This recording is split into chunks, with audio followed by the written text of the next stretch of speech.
Greetings, gamers, to the wrap up of part three of A Seat at the Table. We just got done with the finale of super awesome. I loved this escapade. I think part of it is just all the rules coming together in their finalized form, really doing what we want them to do. We had relationship stuff. We had deadly duels with assassins on top of the boom, fighting each other. We created a whole new thing, the zombie mushroom threat from the Red Planet, and evil bishops, and political intrigues in um, Gareth Gar. Uh, Gareth Carr has got a favor coming from Queen Lot to do his Untold Story next session. Um, a lot of great stuff. Thank you guys so much for playing. How do you feel? How was that? That's fun. Got a little chaotic there at the Yeah, near the end. It was good. It, I it, like I, oh, go ahead. no, go, please. I was gonna say, I felt like this was the one where we found a good balance of, like, interacting with each other and then kinda go doing our things and then coming back together to even if we weren't in the same place, like, accomplish a common goal. Yeah, I think that really well. And honestly, I think for my GMing, my default is chaos, and I need to stop that. I need to have it be more organized. But when I give, now that I've changed the structure of making you guys do your own, setting up your own um scenes, I think that's going to change that quite a bit.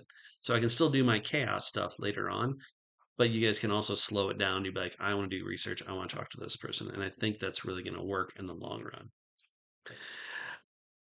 Do you feel satisfied for how the story went? As we've done three sessions, super deep political stuff.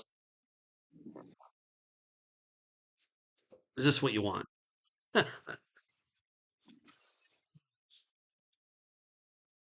I think as far as like an intrigue, uh, sort of diplomatic sort of thing, for the most part, right? Like that was the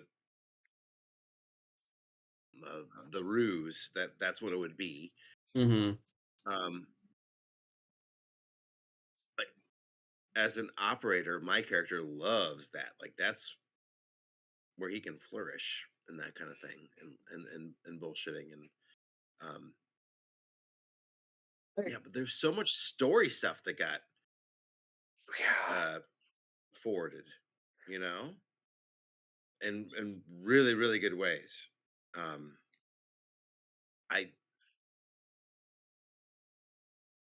I think this is one of the campaigns, a little like uh, escapades that the ending, like what we accomplish from it, is going to be the thing we remember.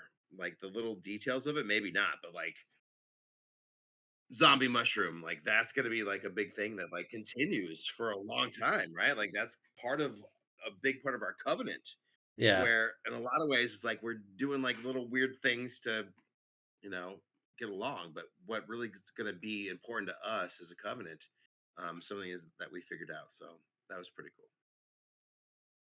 Yeah, I'm really happy with the way that it's organized for the emergent calamity. Instead of you guys just deciding what the calamity is up front, be like, oh, okay, let's build on what we are doing during the adventures. Like, okay, now this is what the important, dangerous stuff is that will then end up having to do adventures directly towards. Um, I also thought it was funny, like set up like, hey, talk to all these people to affect this vote. And in my head, this whole time, I was thinking that the climax would be um like a total debate situation of like, we're gonna blackmail this person, we're gonna do this, we're gonna do this. And then even though it was set up as a political thing, you guys definitely did not do that. I don't know if it was just something that you weren't that into or just saw like, you know what? These things just seemed more exciting. Like what did you love? What did you want to see more of? I guess. That's something that I always want to ask, like for like stars and wishes and stars. Like, what do you wish there was more of, and what was in there that you loved? Yeah. I thought there were great opportunities to not just dig into what we were doing, right? Like Ludwika's connection, right? Like that with Joyce and like that was fantastic. A great opportunity to really dig into characters. I think we each had places where we could dig in individually, but then the way that it connected, I thought was the way untold stories just start connecting pieces together, right? That this sort of the universe is pulling it all together. This certainly the way that this is being done, the way it's run, really feeds into that, right? That there these pieces that you dig into individually then have this bigger implication that really binds everything together. I really like how that pulls together in the system. Had a lot of opportunities for that this time. I'll have to think about what I would want to see more of though. If you look at this as a like an adventure that you give somebody else to run, and I've been in those shoes not too long ago. The trick is that you, as an oracle, gave us all of these options, and we all like pick something. Like I picked Queen Lot, and Ludwika picked Shithead, and Mr. Crystal picked the princess, and that's what we like went with, and that's what you made it about. If you were like this session is going to be about debate, and if we didn't do that and you like punished us for not doing the debate thing, that's not fun. You know what I mean? Yeah. I didn't even think about that. Like that's a great thing. Like if we did, like, oh, that's the best way to solve this is by debate. And if you do that, that's fine. But what you did was we all latched onto something and you made that was the thing that was important, and that's the thing we did. And that's what makes it work. If you try to like and you still threw in the debate stuff in there, right? Like that was all part of it at the same time. It wasn't necessarily the thing that we had to do. Like that's why it works. Like in those moments when you can tie in the point of the debate and like what is going to be the outcome, but you really found like the things that we wanted to focus on, use that first and sort of then weave in the rest of it. And Yeah, I that's all. thought it was pretty interesting, and this happened on this last Friday when we did the playtest too, of how the tension table is now starting to take a much bigger role in the adventures because Prince Joyson, like that's a tension table thing. The rebels trying to free the ship, like he was just there, but if you didn't roll that on the tension table, that wasn't going to happen, you know? The theological debate, the missionary guy that's on the tension table. Um, the duel with Remandus, the Bishop Remandus, like that's a tension table thing too. So it's interesting how the tension tables end up becoming more of the central storyline on there. But the like the ship, that was I had two plots set up for this one. One was the ship and the debate, the politics in the ship were the two different things where I'm like, if they want to mess around with the ship thing, they can. Like I think that's interesting, like a whole like just a world building thing. Um so yeah, I think you're right. That's a lot of fun where the tension and you guys driving the plot too, even though it's all part of the same adventure, right? I think that worked out pretty well. Yeah, right on. For your characters, are your characters doing what you want to do? Like we finally got to do a truly, truly swashbuckling thing today.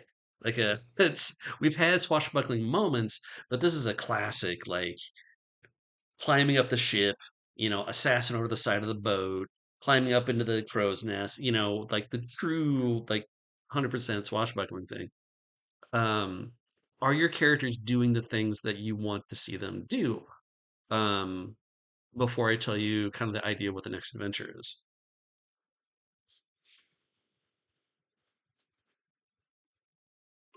Yeah, I loved it. I thought it was like always enjoyed playing Ludwika, but like tonight I was like, yeah, I get Ludwika. She is. Yep. Is there anything that you would like to see Ludwika do more of, or like feel like she's being held back from not doing? Besides just like, oh, I wish she could fight better. Like, well, yeah, you can put the points into Sure. that, but is there anything that you feel Right. like you wish that she could do something more of, or be more useful, or whatever? Think so. I think she's kind of found her way to be useful. Oh, 100%. Uh, so I think I'm satisfied with what her role is on the team. Yeah, I was really, first of all, I didn't think you could handle an assassin. Like that was a really cool back and forth.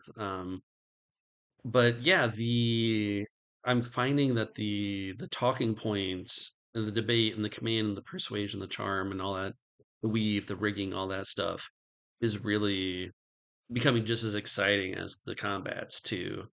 Like I think that's really cool having that debate about the protocols. Like that, yeah, that's great. What about Mr. Crystal and Gareth Carr? Are they doing the things that you want them to do, or you wish they could maybe do something a little bit different?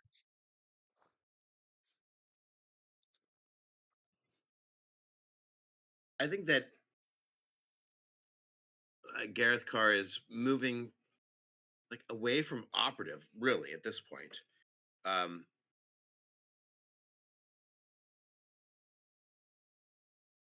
because it's such a like on your own thing in a lot of ways, right? And when you're part of a group, it makes more sense to work with them and not.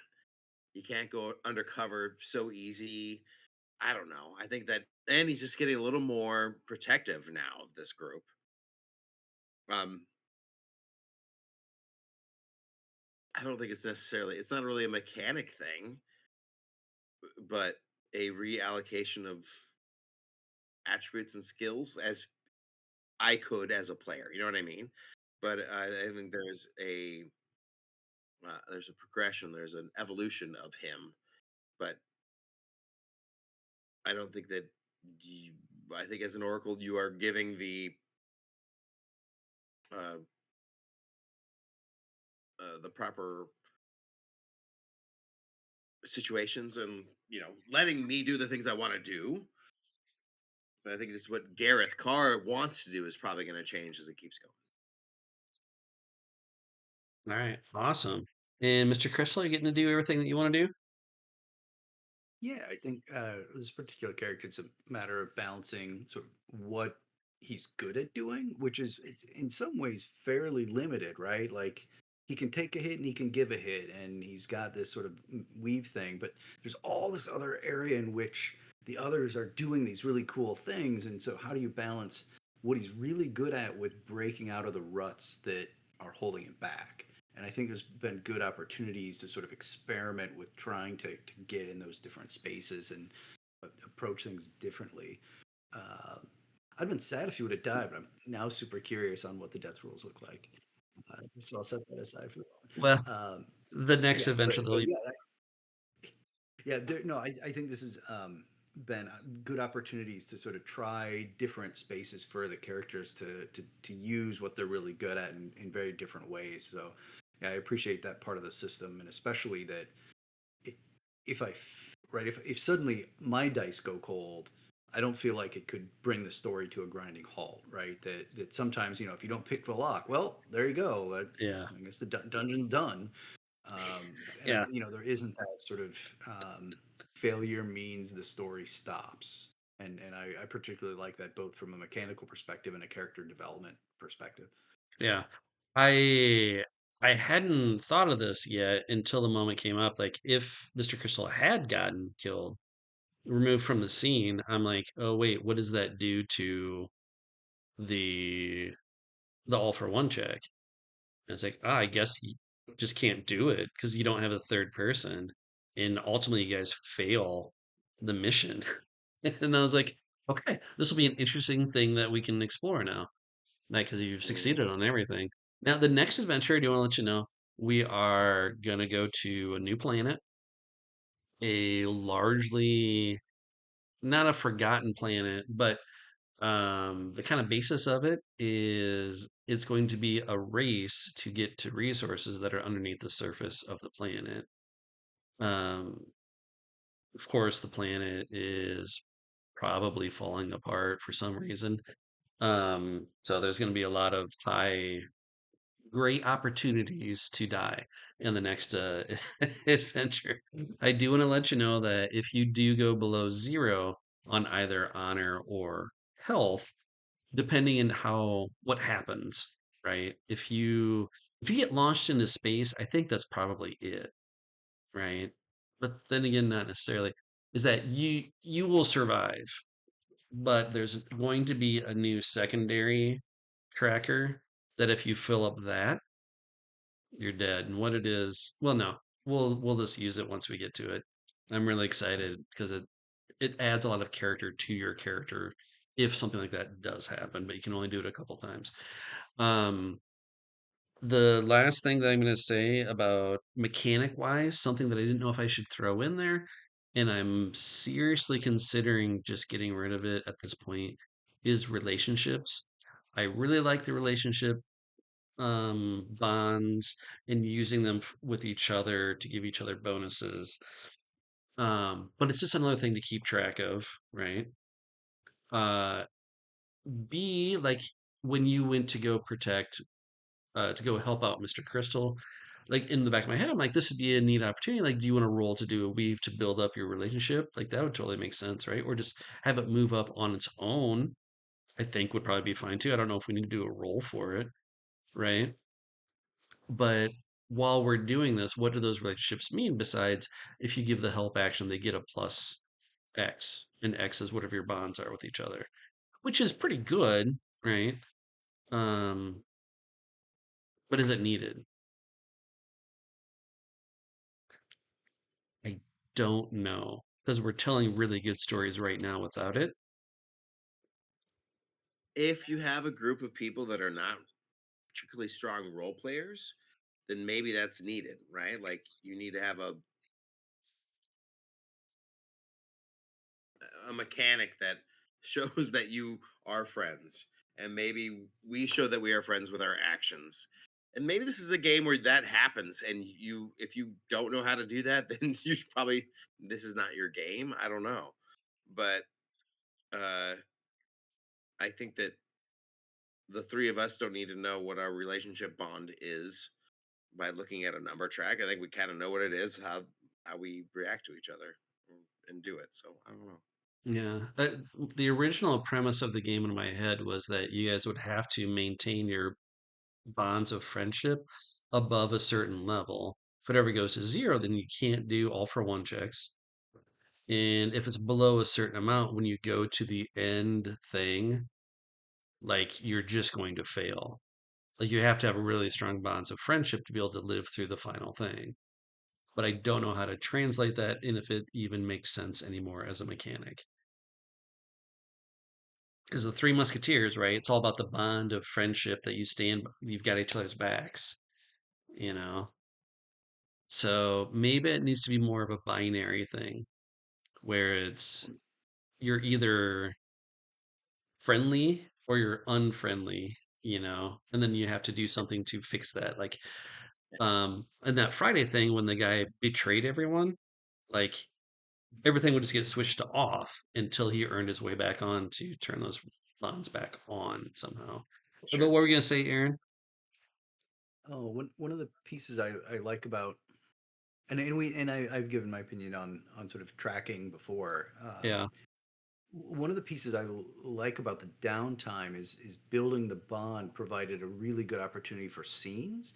And if the numbers were yeah, gone, I would still want to see something in place to help us facilitate and really drive those scenes during downtime. So I really like that aspect of the downtime is there's really good reasons to have those scenes, and maybe you just have those scenes just as part of downtime, right? Every downtime you pick one person, you have a scene, and it doesn't need to be for points, it doesn't need to be for bonuses, but because we're here for the role playing, right? And for telling the story. So maybe that just becomes, there's the downtime actions and a scene. What scene do you want to do? And then they just sort of stand alone. And this is for the mechanics, and this is for the fun and the passion of the game and the yeah. storytelling. So I would hate to see that vanish. Interesting. Yeah. Yeah, that was pretty. Yeah, you're right. During the downtime, that's a really, I think that's a good mechanic, just to be like, all right, yeah, we're gonna do role playing, and I think that's fun for that part. Um, yeah, we'll keep grinding on it. I mean, the book's gonna have to go out here. Like, I just have to be done with it at some point, right? I mean, I'm gonna keep working on it until the very last second. Art hasn't even come back yet, so I'm not worried. So I've got at least a couple weeks to maybe a month, well, probably a couple months, honestly, between getting the art, getting it laid out, and all that. Because all the mechanic stuff is solid. It's just like, well, what do we do with this? I don't I know from just, a book perspective if you necessarily would need to cut it, right? I mean, it's certainly a piece that people could take or leave, right? As with any rule in any book, right? But yeah, I think in general it works pretty well. I think one of the characteristics of the way of our play and our interaction is that it doesn't seem as essential as it might for other groups. yeah, So I'll just leave it with that. That I don't know that it would need to come out, right? It's not a net negative. It doesn't hurt the game by any means. I think it could be productive for some groups. yeah. Could also mechanize the bonds a little bit more too, because I had a class or like an ability where you could break a bond, like lower the bond between two people and get a bonus out of it somehow. Which, but that seemed like, yeah, not the reason we're playing the game. So I was like, maybe I'll hold off on it. But I felt you guys captive already long enough. I love this sort of thing. I could talk about game theory forever. It's super enjoyable. Um, but yeah, thank you so much for playing. Do you guys have any sign-offs or any like we're getting together not next week, but the week after that. Anything you want to say before we go?